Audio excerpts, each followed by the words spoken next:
তেওঁ সংখ্যালঘু বুলি কোৱা নাই, আচল শব্দটো কৈছে বাংলাদেশীয় মূলৰ শব্দহে কৈছে। এতিয়া চাওক, এইটো নতুন কথা নহয়।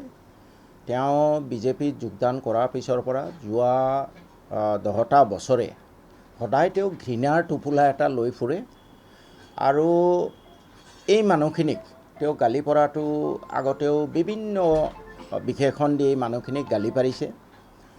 আৰু এতিয়া নিৰ্বাচনৰ পিছত গোটেই অসমবাসীয়ে লক্ষ্য কৰিছে যে যোৰহাটত গৌৰৱ গগৈৰ বিপুল ভোটত বিজয়ে তেওঁৰ টোপনি হৰণ কৰিছে।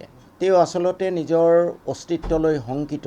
26ত যে তেওঁ ৰাজপাট যাব আৰু তেওঁ যে জেলত যাব লাগিব, তাৰ কাৰণে তেওঁ যথেষ্ট উদ্বিগ্ন হৈ আছে। সেইকাৰণে কেতিয়াবা বিভিন্ন ধৰণৰ বেবেৰিবাং কথা তেওঁ কৈ আছে।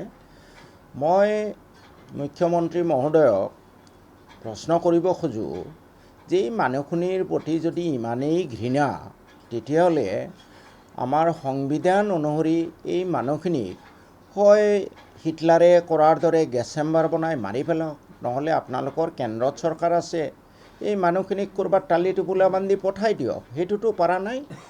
10 বছৰ আপোনাৰ মোদী আছে, আপুনি আছে। গতিকে মুখ্যমন্ত্ৰী মহোদয়ক মই ক'ব খোজোঁ যে যিটো হ'বলগীয়া আছে অৱধাৰিত 26ত, এইটো লৈ আৰু ইমান আপুনি